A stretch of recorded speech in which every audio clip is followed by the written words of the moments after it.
I'm going to turn to our Bible reading right now, which is Luke 23, verses 13 and following. It will be on the screen. I'm going to read it out.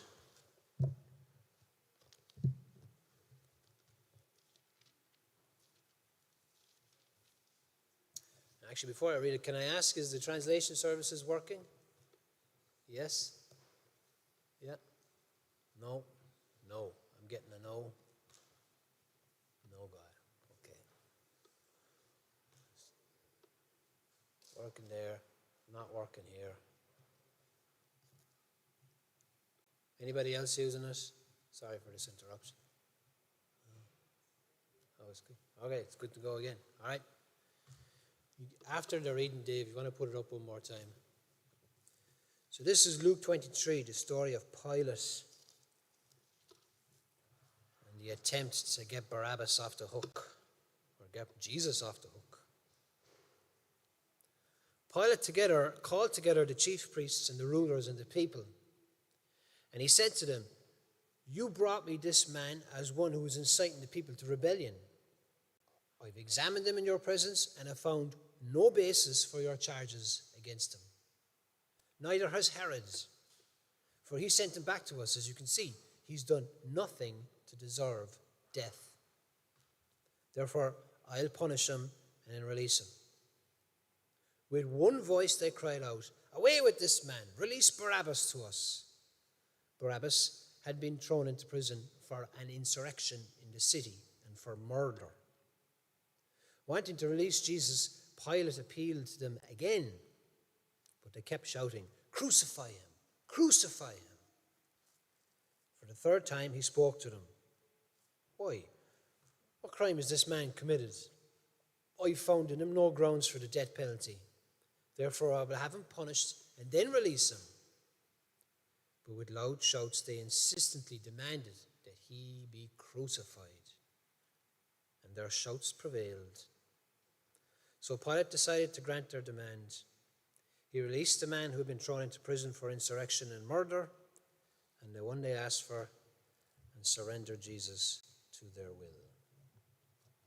This is God's word. Morning all. It's great to be up here again. So the title of the sermon is "The Guilty Walk Free." I hope you'll see why shortly. Jesus died for you.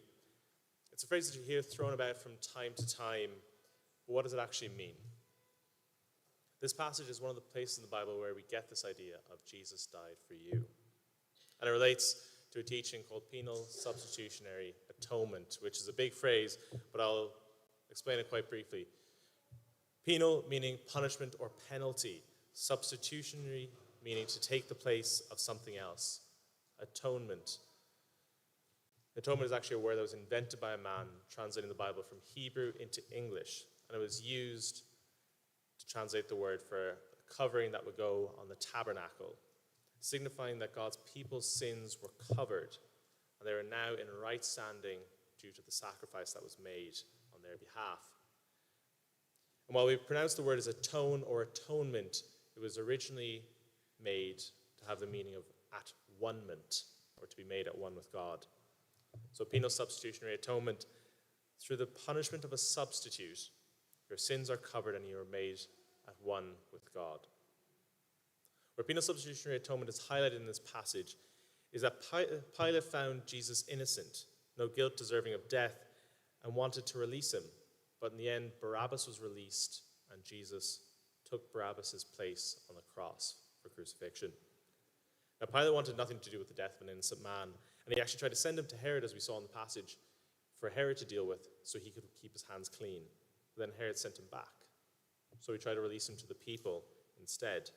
And as another gospel account tells us, because the priests were jealous. This was a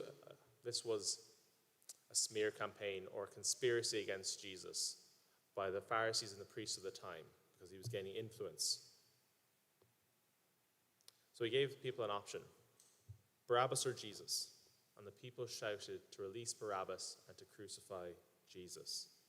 Barabbas released and Jesus crucified.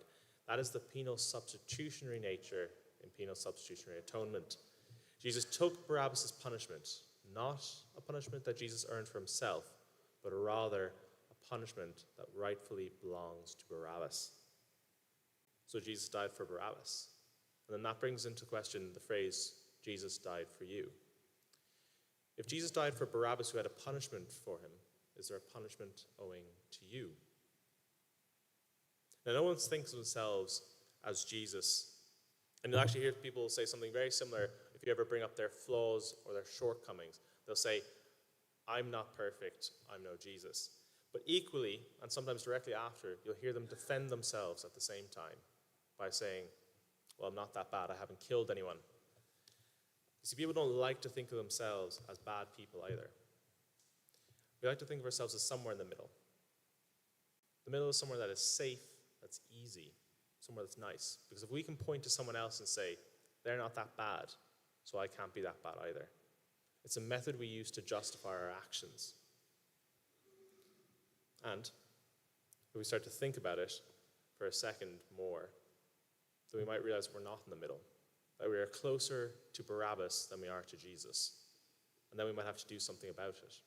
But we don't want to do that, because that's difficult then. After all, we like to think that we're not actually that bad. So who are we? Well, in this passage we see 4 people or types of people. Barabbas, Pilate, Jesus, and the crowd. Jesus is perfect in every way and innocent. Barabbas, a murderer and an insurrectionist. Pilate, someone who knows right from wrong and yet chooses to do the wrong thing regardless in the end. And the crowd, who calls for the death of an innocent man merely because that's what other people are doing. Another gospel account tells us that there's actually people in the crowd who are calling for Jesus' death, and that's why the crowd started. Everyone else is doing it. So if the answer to who are you doesn't immediately come to mind, let me try and help. There are 2 types of law at play in this passage, Roman law and God's law. Now, Roman law finds Jesus innocent, and that is why Pilate wants to release Jesus. God's law, however, is much stricter, and that is what the Pharisees and the priests are appealing to in order to try and get Jesus killed. Now, under Roman law, or for our purposes, Irish law, if the state does not catch you or does not have enough evidence against you, you will walk free. And sometimes, depending on the severity of the offense, the state may decide it's actually not worth pursuing that case at all. God, however, will always pursue his case against you. There is no breaking of his law that is too small or too insignificant for him not to, because he is a just and holy God. And he stands as the witness and the judge to everything you have ever done. Now, I'm sure most of us here are guilty of breaking Irish law or some country's law at some point, whether it be jaywalking, speeding, or petty theft from when we were young or not so young. Crimes that are crimes in the eyes of the state that we will never pay for.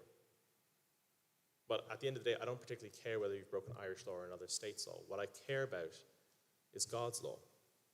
Because at the end of the day, we'll have to answer to God for everything we have done.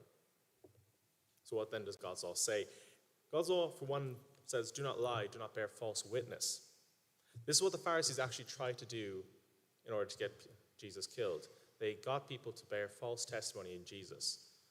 But then it was thrown out because they couldn't agree on what it was. So answer this, and we think that's terrible injustice. And yet, we don't look at our own lying in that way. So answer this in the silence of your own head, where only you and God will know the answer. How many lies have you told in your life, big or small, regardless of the intent? Hundreds? Thousands? Too many to count? If your answer is greater than 0, then you are guilty of breaking God's law. How about do not kill? This is what Barabbas was found guilty for, murder. Now, I suspect there's probably no one here that's ever killed anyone or is guilty of murder. But that doesn't mean you've gotten away scot-free either. Because on the Sermon on the Mount, Jesus says, I tell you, anyone who is angry with another brother or sister will be subject to judgment. And skipping on a bit, anyone who says, you fool, will be in danger of the fire of hell. Now, those are some harsh words, but they come out of Jesus' mouth directly. So answer this. Have you ever been harsh with another person or angry with them? If so, you are guilty of breaking God's law, and that makes you a murderer in his sight. Now, that, I'll admit, is not easy to hear, especially if you thought you weren't that bad. Somewhere in the middle. You might even be thinking, how dare he? He doesn't know me. He doesn't know my life. He doesn't know the situations I've been put in. If he was in the same shoes, he would do the same. Who does he think he is? And you're right. I probably would react in the same way as you do. But I'll tell you who I think I am. I am Barabbas, I am Pilate, and I am the crowd. I am Barabbas. I am the one who's guilty of these things. There's no questioning it. I've broken the law. I am Pilate. I am the one who knows what is right and so often chooses what is wrong. For no other reason than that's the easiest course to take. I'm the crowd that calls for the death of an innocent man. Not actually that I've done that, but the point still stands. I justify my actions by what those around me do. I point at someone else and say, they do it, they do it, they do it, they do it. Therefore, it is okay for me to do it, which is not what God's law says. I read out 2 of the 10 commandments there, and I am guilty on both counts. I can try and justify and rationalize my decisions and my sin, but that would only serve to numb my conscience to a real danger, to give me a false sense of security, because when I die, and I will die, I will see God, and I will say I am ruined. There'll be no way to talk my way out of my guilt. God is very clear. I have broken his law, and I am guilty. And this is the state that everyone in the world is in without Jesus, and including you. Don't fool yourselves. Take a good and honest look at yourself and ask, are you perfect? Are you Jesus? Because that is the standard that you will be held to one day. I've got a few more statements from what God's law says. Do not steal. I've stolen things. I'm guilty. Are you? Remember the Sabbath and keep it holy. There are many times where I did not worship God at all, let alone how he told me I ought to worship him. I'm guilty. Are you? Do not commit adultery. This simply means do not have sex outside of marriage, which Jesus says covers even a lustful look at someone else, which he calls adultery of the heart. I am guilty of that. Are you? Honor your father and mother. Now, my parents aren't here this week, but ask them next week. I'm not the best son. I more often probably don't give them the respect and honor that they deserve. I'm guilty on that count too. Are you? I say these things not for the fun of it, or not just to make you feel bad for yourself, but rather to get you to realize that you too are guilty of sin before God, and one day you will have to answer for it. That we're all men and women who are waiting to be brought before the judge, who didn't just hear about our case, but rather was there to witness it as well. If we had any sense, we'd look for a good defense. Now, if you're still sitting there and thinking, I'm doing well, I'm not a sinner like he is, I can only warn you with God's words. If we claim to be without sin, we deceive ourselves and the truth is not in us. Now, I've given a grave warning there, and if that was it, and why I just ended it here, there'd be no defense or no hope for anyone. And yet, we do have a hope, and we do have a defense. Let's look at this passage again. Barabbas walked free at the end of it. Why? Because Jesus took his place. It's that simple. Every other religion will say, do X and you will get to heaven. Do X, you will reach God. Do X, you will reach nirvana, or whatever it is. It tells you, do all these things and you will get to where the good place. Christianity doesn't say that. Christianity says, you can't do X. You've never been able to. I went through the commandments earlier, and I'm guilty on all accounts. I will never get to heaven based on my own work, and neither will you.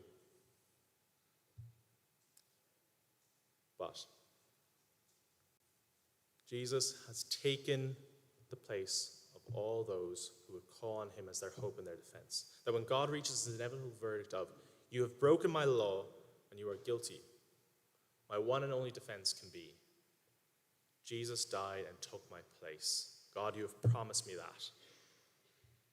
And that's all there is to it. Nothing more to add. It's not 50% me and 50% Jesus, or even 99% Jesus and 1% me. It is him and him alone. He's your one and only defense, the only person you can trust. Trust in the one who has taken your place and taken your punishment on your behalf, even though you are the one who is guilty of it. But why was this option an option in the first place? It's not the clearest now from the passage, but Pilate gave this crowd an option, Barabbas or Jesus. Now in John's gospel account of this event, Pilate says, but it is your custom to release to you one prisoner at the time of the Passover. This is a Jewish custom. This is a custom of the people. This is not a Roman regular occurrence. The reason this happens is because it comes from the Old Testament. It comes from a book called Leviticus, and in the thematic center of Leviticus, there's one chapter, chapter 16, or the Day of Atonement, where two goats are taken. One is killed and sacrificed to the Lord, and the other is sent off into the wilderness. This is one of the most important religious festivals in the Old Testament Israel, because it symbolizes God's people's sin has been paid for. And they're now right with him. This is also, incidentally, one of the other places where we get the idea of penal substitutionary atonement. But more importantly, the God who implemented the Old Testament sacrifice is also the one who orchestrated this New Testament event, the choice of Barabbas or Jesus. The Old Testament sacrifice was there, always pointing to the greater sacrifice that would eventually come, and that is Jesus' death on the cross. The former was in place to point to the latter, so that we would see this event and know what it means. So when people say, Jesus died for you, this is what they mean. Though you are guilty of sin, because Jesus has taken your punishment, you too can walk free. If you will only trust in him. Nothing more. This means that you too can walk free, just as Barabbas did that day. He didn't get parole. He didn't get put back on death row. He didn't get a one-day pass before a retrial. He walked free that day. Imagine someone you know that's close to you, if they were arrested and dragged off in handcuffs, and you knew that the next time you would see them was when they were hanging on a cross about to be executed. As that day came closer and closer, you would fear and dread it more and more, because you know that that person would die. And yet the day before it happens, they walk back in the door. That is probably what it was like for Barabbas' family and friends. They asked him, why was he there? How did he get out? And his answer was, someone took my place on the cross. But that should tell us that if we too are guilty like Barabbas, there is hope that we too can walk free. And that hope is Jesus. I don't believe in just a dead savior, one that couldn't even save himself, but I believe in one that rose from the dead. That is what Christians have confessed for 2,000 years, that one day a man went on a cross and he died. He was buried, and on the third day he rose again. But why? That law I read out earlier is just a portion of God's entire law, and it is quite big. I think the Jews reckon there's about 613 laws in total, including both ceremonial and judicial. But one line in there says, the person who does all these things will live by them. And Jesus did live after he was killed. That is how we know that it is true. He walked and talked among us after he died, more alive than anyone has ever been before, because death had tried to take him and death had failed. He has come back from the dead, and he is still alive now, reigning in heaven with the Father. This is what we call the resurrection. And the resurrection reframes everything for us. Because, let's be real, I'm saying this, and there's probably some of you in this room who are thinking, that's fine and well for you on a Sunday, Philip. You can do that, you can have your morals, it's nice, but I have to go out and work 6 days of the week. where if I don't give the right answers, even if they're not true, I can lose my paycheck, I can lose my job. I actually just have to sin according to God's law just to get on in daily life. And some of you, I think, probably don't want to stop sinning. You know what you enjoy, and if you had to stop sinning, you'd have to lose that. Now, if you ever try to break an addiction, you know what kind of hold it can have over you. And if you ever try to not sin, you can know that the grip of that is even stronger still. And yet the resurrection allows us to walk free from that power of sin, both the fear of the consequences and also the joy it brings because we know it's wrong. Because the gospel promises that if we trust in Jesus, not only will we have our punishment paid for, but we will also have the reward that Jesus earned for himself given to us. And that is life. The same life that made him walk out of that grave that day. Life eternal. Life with the Father. Life that will never end. A life that is better than the one we have now. The best satisfaction we've ever had in our lives. That is the promise. That is what allows us to walk free from the grip of sin, the grip that sin might still have in our lives to this day. Now, we'll never stop sinning. I think the Apostle Paul puts it very well. I do that which I do not wish to do, and I do not do that which I wish to do. He describes perfectly there the struggle of, I don't want to sin, yet I do. And I want to do what's right, but I don't. And that's something we'll deal with for the rest of our days. But the more and more you look to Jesus as your hope, the more and more you'll realize you are looking less like Barabbas and more like Jesus. Because we can look at any sin, take lying, and you can find a million reasons why people do it. For pride or for fear of consequences, for example. If you take fear of consequences, we look at Jesus, who has guaranteed our place, that somewhere up in heaven there's a name written down, and it is your name, if you trust in him. Be it Richie, Ralph, Aidan, Philip, whoever, Gavin, Gustavo. There's names written there, and it will never be erased. And why?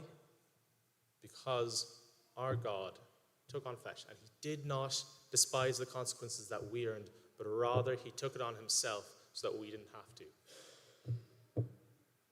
That if the world comes against us, we might say, so what? What is death? I have a God who has conquered that too. If we know we belong to him, then there is nothing we can ever do to be separated from him. Our King has conquered death. Take pride. I've often felt there's a kind of a strange moment in my life where I actually realized how prideful I was in small things. And I struggled with that for a long time. And then, even then, when I thought I had gotten over pride, someone had pointed out to me that I have pride of soft expectations for others. I hold myself to a higher standard than I do to others. Why? Because I think I can do it when others can't. And ultimately, why? Because I think I'm better than them or something. And this is something I've struggled with because I know that pride isn't well grounded. Every good thing I have is a gift. Whether it be my situation in life, my accomplishments, they all go back to something that I did not earn for myself, but rather it was a gift. And yet we have Jesus, who was the very equal with God, did not hold equality with God as something to be grasped, but rather he made himself nothing, and he humbled himself by becoming obedient to death, even death on a cross.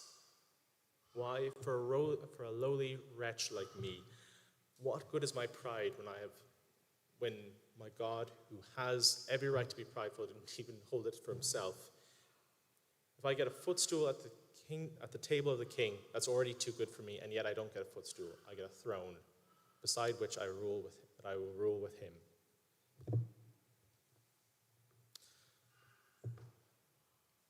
That is what it means when people say, Jesus died for you. So remember that. Next time you are struggling to do the right thing, Jesus has died for your sin. Your sin is serious. Don't take it lightly. but he rose again to break that power that sin has over you. So you too can walk free like Barabbas did that day.